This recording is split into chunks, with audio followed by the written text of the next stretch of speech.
Today's episode of Adapt and Respond, a college football podcast, is sponsored by the Get Money Management Institute. Always wanted to get your MBA? What's the holdup? If it's tuition fees, let me tell you, the folks at the Get Money Management Institute have a deal for you. At the Get Money Management Institute, they've just slashed their fee, their entrance fee, their slushy fee, their late fee by 50%. That's right. It's now officially affordable to get your MBA at the Get Money Management Institute. Secure your space in their MBA program today at the Get Money Management Institute. It takes just one phone call to get this online degree that's not worth the effort to blow your nose with it. Mention RJ said, stack bread, get fed. You better get this money. You better boss up and receive an additional 20% off at the online campus ebook store. Secure your future with a GMMI MBA, or as they call it, a Master Badass Diploma today. Some restrictions may apply. Absolutely, positively. No refunds. All right, now let's get started with the show.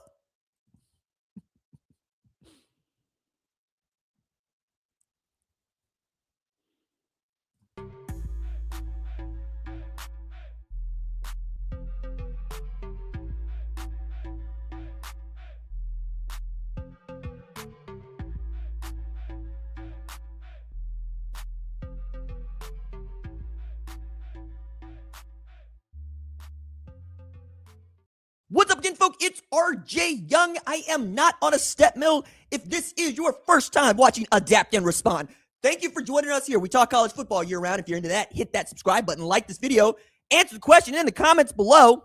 How do you feel about a 26-year-old former five-star signing to play college football at Southern Methodist University? And oh yes, he does have all 4 years of eligibility. I can't wait to dive into this. And Colin Simmons, the best defensive player that Will Muschamp is going to have in his first year back at Texas defensive coordinator, has made it very clear what he and Texas are chasing and why I think the ground is quite literally shrinking underneath Texas's feet. And we'll get into that. I also want to thank you for getting us over the 160,000 subscriber mark. Guys, feel like that's cause for like a little achievement there. You know what I'm saying? It's cause for a little like and subscribe on that one. You can join us and get us closer to 161,000 today. All you got to do is subscribe. I'm always amazed at how many people watch this show regularly who just don't subscribe. And I really enjoy making this show. And one great way to make sure that we keep making the show and we keep doing these longer shows, these longer segments that you like, is by you subscribing and telling me about it in the comments below, sharing it with a friend who is into college football. And if you are into college football, I'm certain that you are very much into this story. So Jordyn Adams was a dude in the 2018 class. 5-star, 6'2", about $180. And there's tape of him running around. This is how long ago it was. Him at like Elite 11 and opening stuff, catching passes from the likes of a very well-known recruit by the name of Dorian Thompson-Robinson. Dorian Thompson-Robinson has since played 5 years of college football at UCLA, played a couple years in the NFL. He played some games, started some games, and it just got knocked out of the UFL postseason after taking another devastating loss. Had a really great season otherwise. But that is the classmate that Jordyn Adams had coming out. So coming out of North Carolina, you'll remember, or maybe you won't, that Jordyn Adams was going to play football and baseball at Carolina. That was what he wanted to do.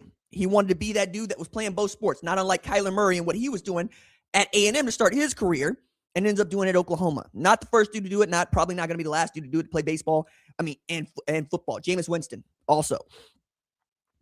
But the Major League Baseball draft had other plans for him, not unlike Kyler Murray. So the same year that Kyler Murray becomes the number 10 overall pick in the MLB draft, right, which is basically going to force him to either pick football or baseball, we think. I genuinely believe that that's the same time that we got Jordyn Adams selected in the top 20 of that same draft. I got to check it right now. So give me a second, because this one actually just popped in my head as we're doing this particular episode. Yep. So, my God. Think about that. Kyler Murray went number 10 in that draft, and Jordyn Adams went number 17 in that draft. And since we are on it, let's go ahead and read the analysis that Major League Baseball had for Jordyn Adams coming out of high school, which, again, I think is rather remarkable, honestly. Like it's that he got this far. So he was drafted by the Los Angeles Angels, which would have meant that Jordyn Adams was in the same system at the same time as Mike Trout and I believe Shohei Ohtani, which is ridiculous. But this is what was written up on MLB.com about him. This is another really interesting selection because it indicates to me that Adams is going to be a fully signable away from a commitment to play two sports at North Carolina, where his father, a defensive line coach. He's a 4-star receiver and a great athlete who gets top of the skill running grades from some evaluators. Even though his attention has been divided between the two sports, he's not extremely raw at the plate and has the upside of a 275 hitter with 15 to 20 home runs per season. It's the same draft as Kyler Murray. Okay? So Adams decides to take the money. They offered him, I believe it's $3 million in a signing bonus to play baseball. And that's what he did up until about 2 weeks ago.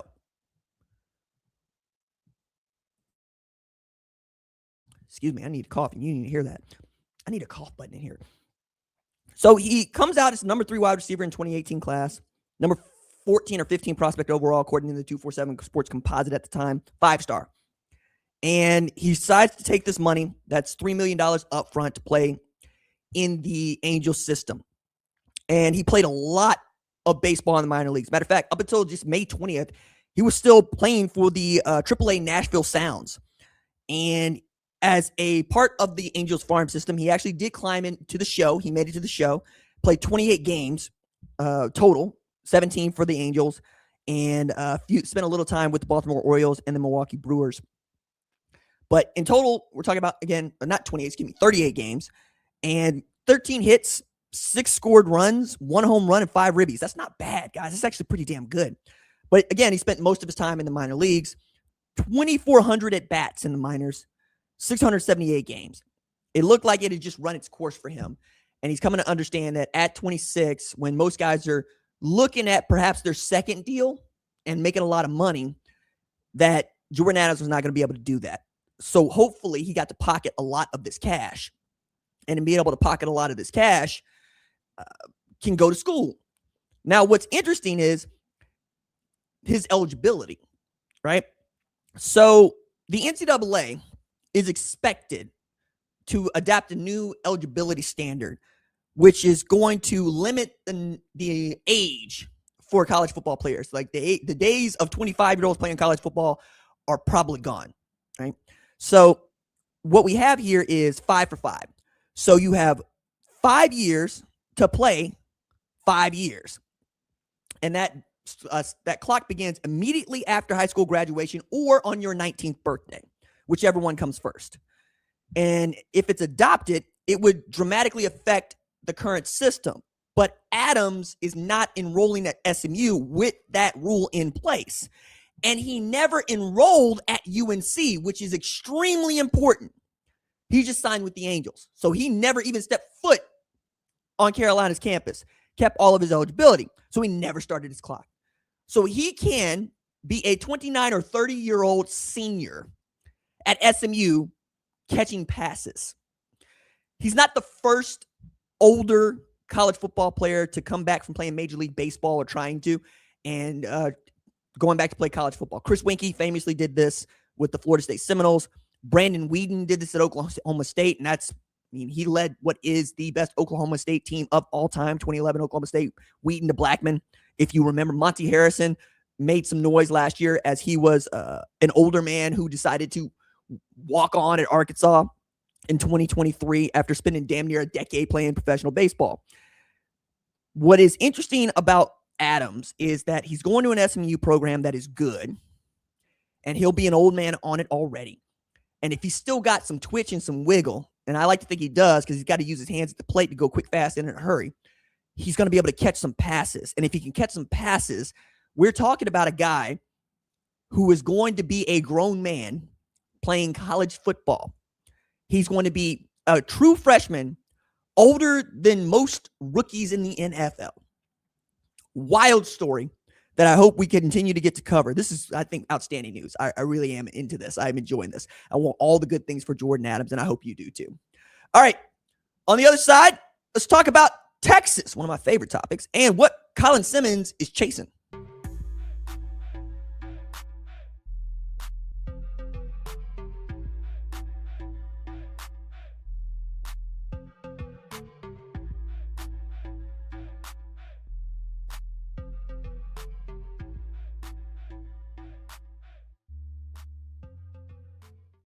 Back on Adapt and Respond with me, RJ Young. If you are new to the channel, consider joining the more than 160,000, that's right, 160,000 subscribers to this channel. We are absolutely leveling up, dog. Like, honestly, I believe it's that LSU and Texas Tech fans have found the channel.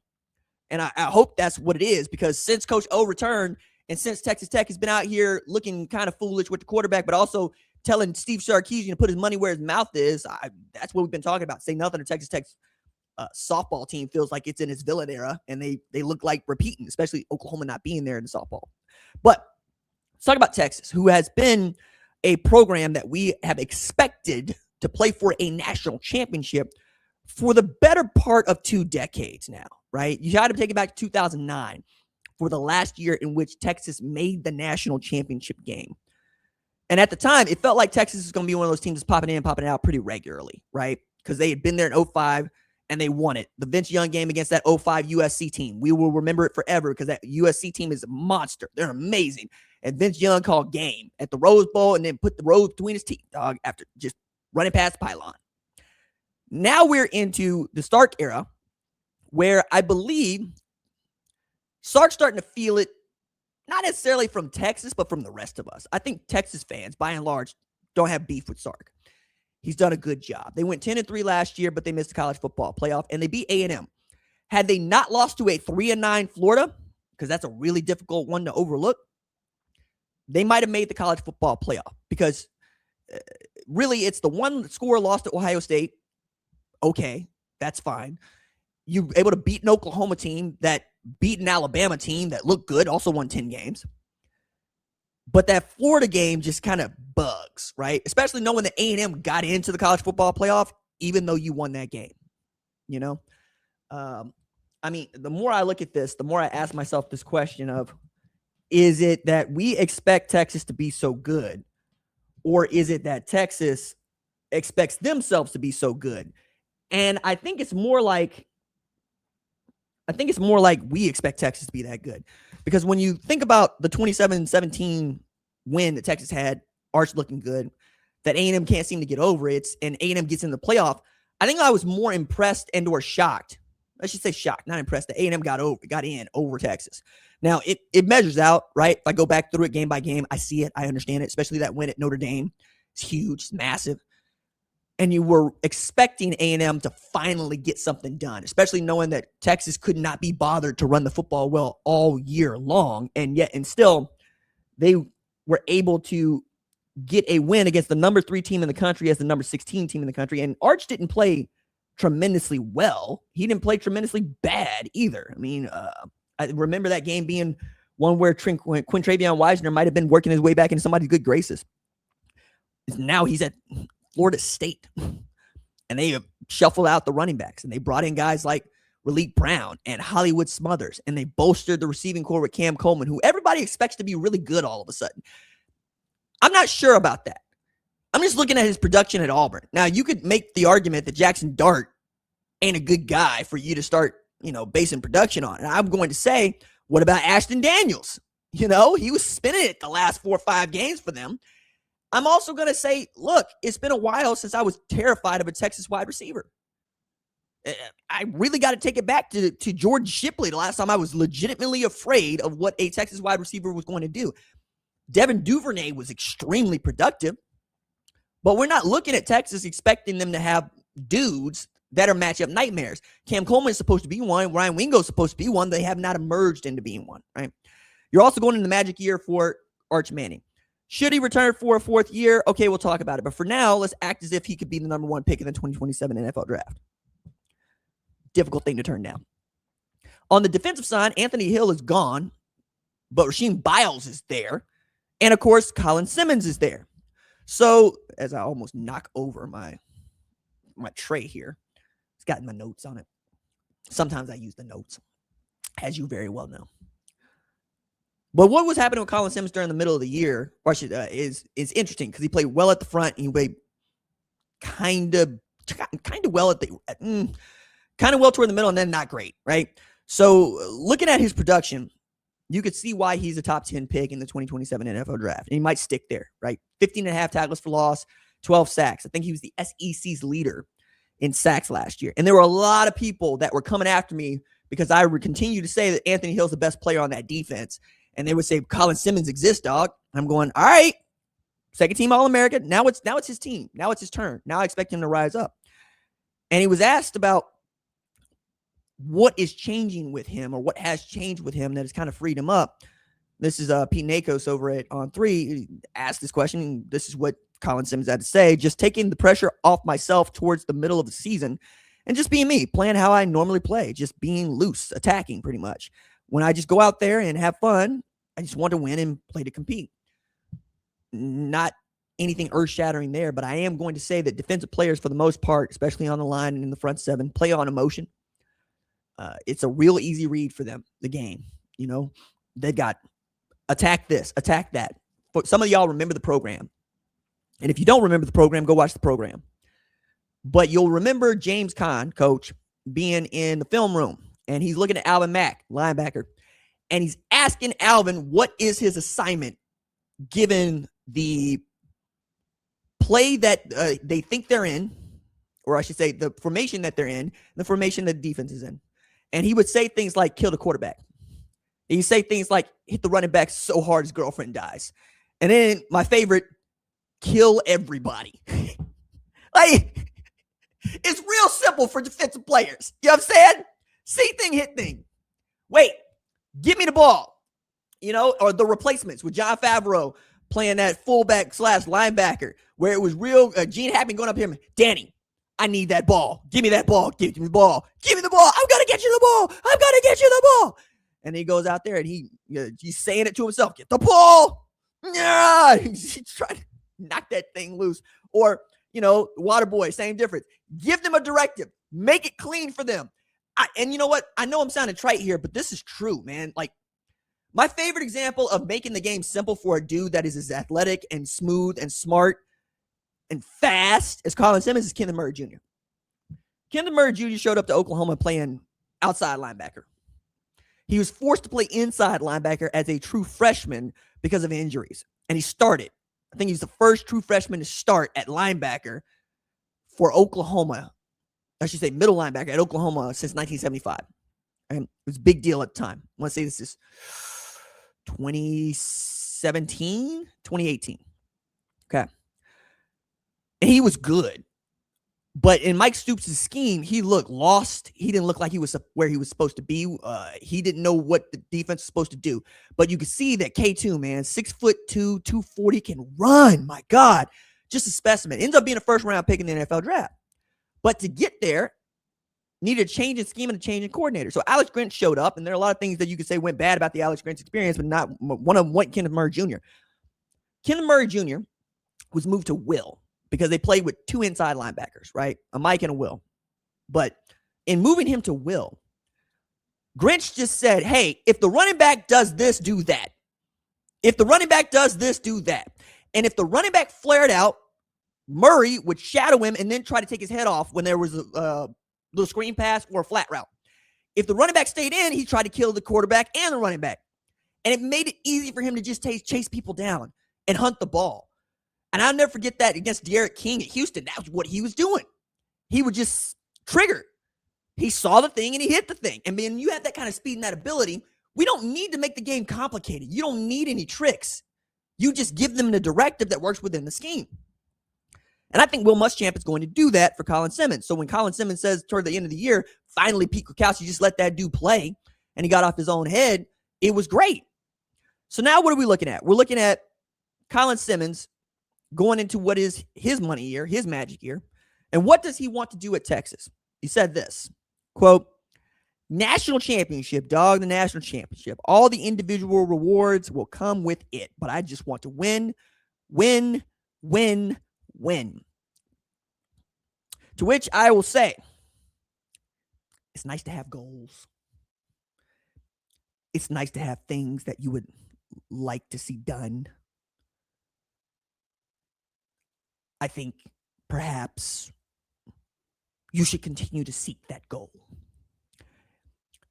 But, you know, one of them phrases that losers like to use that I'm going to give to you just in case, not for Colin Simmons necessarily, but for some of you, maybe you want to use this one.